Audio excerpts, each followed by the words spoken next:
Prince Albert of Saxe-Coburg and Gotha. As some of you may know, Prince Albert is my personal favourite royal, and today, on the 14th of December 2025, is actually 164 years since his death in 1861. And I thought, why not do him justice and tell you guys his very, very fascinating life. Prince Franz Augustus Karl Albert Emanuel of Saxe-Coburg and Gotha was born on the 26th of August 1819 at Schloss Rosiand near Coburg in Germany. Albert was the second son of Ernest III, Duke of Saxe-Coburg-Saalfeld, and his wife Louise of Saxe-Gotha-Altenburg. Albert was baptized into the Lutheran Evangelical Church on the 19th of September in the marble hall of Schloss Rosiand, with water taken from the local river Itz. Albert's godparents were his paternal grandmother, the Dowager Duchess of Saxe-Coburg-Saalfeld, his maternal grandfather, the Duke of Saxe-Gotha-Altenburg, the Emperor of Austria, the Duke of Teschen, and finally Emmanuel, Count of Metzdorf-Poligny. Albert and his brother Ernest, who was older than him, spent their youth in very close companionship, which was very prominent as their parents' marriage turned incredibly more sour than it had been. Their mother, Louise, was exiled from court in 1824, and she presumably never saw her children again and died of cancer at age 30 in 1831. In 1825, Albert's great-uncle, Frederick IV of Saxe-Gotha-Altenburg, died, which led to a regiment of the Saxon duchies. And the following year, Albert's father became the first reigning Duke of Saxe-Coburg and Gotha. The two brothers were educated privately at home by Christoph Floss-Isaacson and later studied in Brussels. Like many German princes of his time, Albert attended the University of Bonn, where he studied law, political economy, philosophy, and the history of art. He also played music and excelled in sport, especially at fencing and riding. In 1836, the idea of Albert marrying his first cousin, Princess Victoria of the United Kingdom, had arisen in the mind of the pair's ambitious uncle Leopold. The widow of Princess Charlotte of Wales, who herself was the daughter of King George IV, had been King of the Belgians since 1831. At this time in her life, Victoria was the heir presumptive to the British throne. Her father, Prince Edward, Duke of Kent and Strathmore, the fourth son of George III, had died when she was an infant. Her elderly uncle and the king of the time, William IV, had no surviving legitimate children. His others were illegitimate with a bunch of mistresses. Her mother, the Duchess of Kent, was a sister of Albert's father and Leopold. In 1836, Leopold arranged for the Duchess of Kent to invite the Duke of Saxe-Coburg and Gotha and his two sons, Albert and Ernest, to visit her in May. William IV was very disapproved of any match with the Coburgs and instead favoured Prince Alexander, the second son of the Prince of Orange, as the future husband of Victoria. Victoria later wrote that Albert is extremely handsome and that his hair colour was about the same as hers. However, Alexander, on the other hand, she described as very plain. Victoria wrote to her uncle Leopold to thank him for the prospect of great happiness you have contributed to me in the person of dear Albert, who possesses every quality that could be desired to render me perfectly happy. Although the parties did not undertake a formal engagement, both the family and the Veneters widely assumed that the match would obviously take place, and the two would be married. On the 20th of June 1837, at just age 18, Victoria ascended the throne of Great Britain, and her letters of the time showed her interest in Albert's education for the role that he would soon have to take place as the consort to Victoria. In October of 1839, Albert returned to the United Kingdom with Ernest to visit Victoria, with the obvious objective of settling the marriage, and Albert and Victoria felt mutual affection, and the Queen proposed to him on the 15th of October 1839.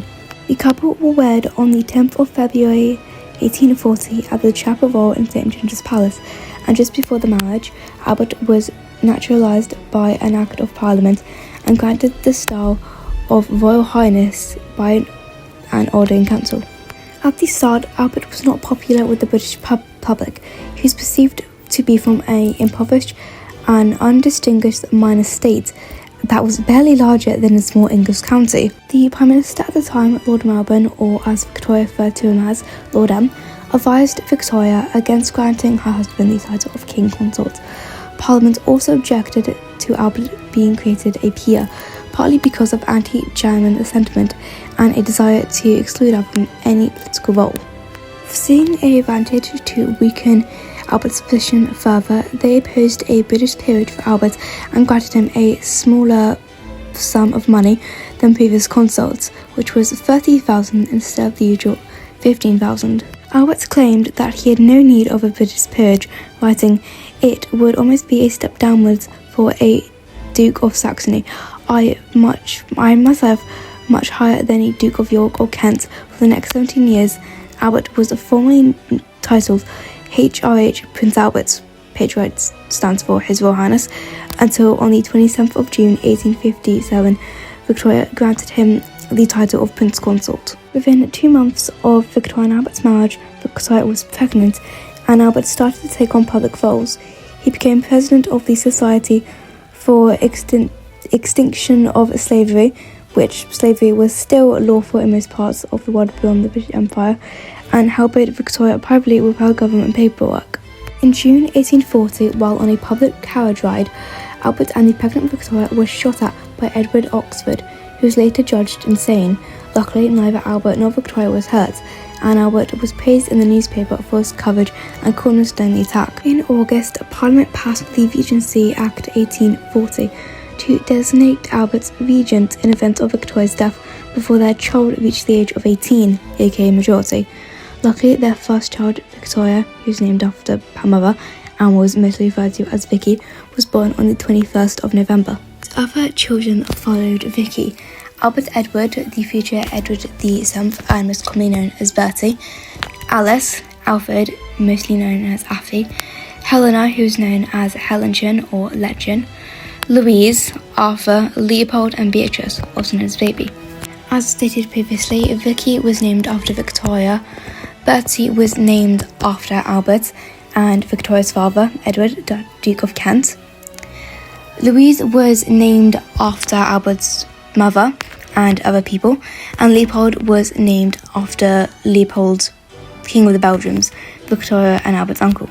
In early 1841, Albert successfully removed the nursery from Leizen's persuasive control, and in September 1842, Leizen left British permanently, much to Albert's relief.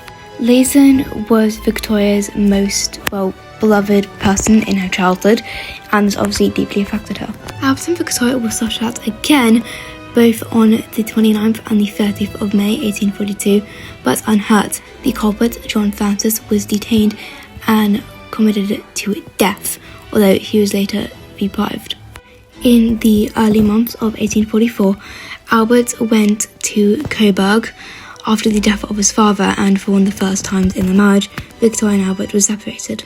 As the years went on, Albert's authority behind or beside the throne became much more apparent, as he had access to all of Queen Victoria's papers and was drafting her correspondence and was present when she met her ministers. He would even see them alone in absence, and the clerk of the Privy Council, Charles Grenville, wrote of him, "He's king to all intents and purposes."